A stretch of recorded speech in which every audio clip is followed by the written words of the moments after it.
뉴욕 증시에 상장한 중국 기업들이 우수수 폭락했습니다. 원인은 미국이 아닌 중국 때문이었는데요. 중국 규제 당국이 역에 상장한 모든 중국 기업들에 대한 감독을 강화하겠다고 발표한 가운데 지난주 미국 뉴욕 증시에 상장했던 중국판 우버, 디디 추싱의 주가가 20% 폭락했습니다. 다른 중국 기업체 주가도 동반 하락했는데요. 영국 파이낸셜 타임즈는 미중 패권 전쟁의 또 다른 희생양이라고 평가했습니다.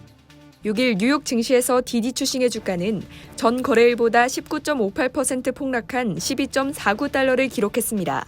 이는 공모가 이하로 하락한 것으로 지난달 30일 미국 증시에 상장한 디디 추싱의 공모가는 14달러였습니다. 디디 추싱의 주가 폭락은 중국 정부가 중국 기업의 해외 증시 상장 기준을 강화하겠다고 밝힌 데 따른 것으로 풀이되는데요. 그러나 이는 표면적인 이유고 근본적인 이유는 미중 패권 싸움입니다. 중국은 기본적으로 자국 기업이 고객 데이터를 전부 정부에 넘겨야 한다는 입장인데요. 국민을 효과적으로 통제하기 위해서죠. 이에 비해 미국은 미국 증시에 상장하려면 미국 정부도 데이터 접근이 가능해야 한다는 입장입니다. 미국은 미국 증시에 상장한 중국 기업이 이 같은 요구를 거절할 경우 상장 폐지할 수 있도록 하는 법안을 마련하고 있습니다. 중국은 이에 대응해 지난 6월 데이터 보안법을 통과시켰습니다. 법안의 골자는 중국 기업이 외국 정부의 데이터를 제출할 경우 중국 정부의 사전 승인을 받아야 한다는 건데요. 중국 정부가 시기가 좋지 않다며 미국 증시 상장을 연기할 것을 권고했지만 디디 추싱은 뉴욕 증시 상장을 강행했고 결국 중국 정부의 철퇴를 맞았습니다. 중국은 중국의 앱스토어에서 디디 추싱의 앱을 다운로드 받을 수 없도록 하는 건 물론 보안 조사를 하고 있습니다. 보안 조사를 하는 동안에는 신규 고객을 받을 수 없게 했습니다. 기업은 이 기간 동안 막대한 손해를 감수해야 하죠.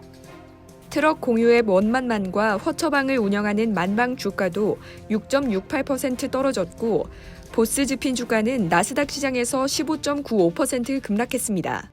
중국 당국이 디디 추싱과 함께 국가안보상의 이유로 조사에 착수한 기업들인데요. 다른 미 증시에 상장된 중국 주요 기업들 주가도 줄줄이 하락했습니다.